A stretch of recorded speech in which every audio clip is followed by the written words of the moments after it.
সিলেটর DC Sarwar আলো শাহজালাল মাজারর ই ডেগো আদ দেওয়ার কারণে সিলেট থাকি প্রত্যাহার হয়ে গেছেন। প্রায় 700 বছর পরে ই মাজারর টেকা প্রকাশে গণনা করা হয়েছে বিগত 2-3 দিন আগে। বর্তমানে অনেকে কইরা সিলেটর সিন্ডিকেট জিতি গেছে আর সততা হারি গেছে। শাহজালাল মাজারও এমন কিত হয়েছে যা সিলেটর মানুষ অনেক লজ্জিত। তো কিত হয়েছে না হয়েছে সপ্তাহ নিয়ে স্কুল ব্লগও তুলিয়া ধরমু।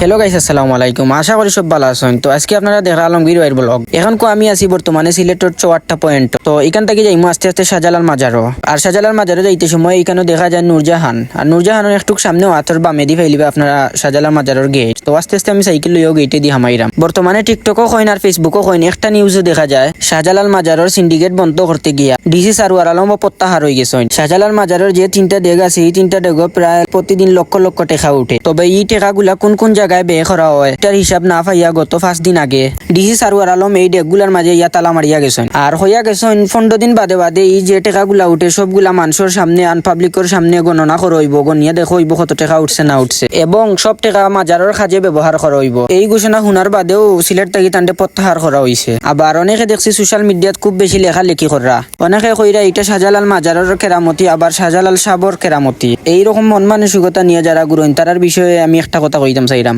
আর আপনারা যে নিয়ত করি টাকা দিন 1 টাকাও কামো লাগতো না। আপনার বিবেক দিয়ে আপনি একবার তা চিন্তা করেন চাইন একজন মরা মানুষের আপনি যদি কোনো টাকা দেনি টাকাটা কোনো কাজও লাগবো নি। আপনি একবার তা মনটা কি চিন্তা করছেন নি আপনি যে মাজারে টাকা দেনি টাকাটা খই যায় এই টাকাগুলা খেয়ে খায়। দয়া করি আপনারা মাজারের উদ্দেশ্য কেউ 1 টাকাও দান করবা না। আপনারা চাইলে মসজিদের মধ্যে দান করবা। শাহজালাল মাজারের মাঝে কিন্তু মসজিদের বক্স আছে, মসজিদের মধ্যে টাকা গুনতে দান করকাই তাতে দুনিয়া ও আখিরাতে আপনার ফায়দা হইব। ডিসি সারওয়ার আলম সাহেব যে ঘোষণা দিয়া গেছলা এই ঘোষণার 4 দিন পরেও এই শাহজালাল মাজারের প্রথমবার এই টাকাগুলা 700-800 বছর পরে গণনা করা হয়েছে আমজনতার মাঝখানো। এই সময় আবার উপস্থিত আসলা সিলেটের আম পাবলিক এবং প্রশাসক। আর এই জায়গা লইয়া পুরা সিলেটবাসী লইয়া আন্দোলনের সিলেটের সারওয়ার আলম ডিসি সাবরে আবার আনার লাগিয়া। এই ডিসি সিলেট হওয়ার পরে সিলেটের আমজনতা আরে টের পাইছেন সিলেটের কত উন্নতি হয়েছে।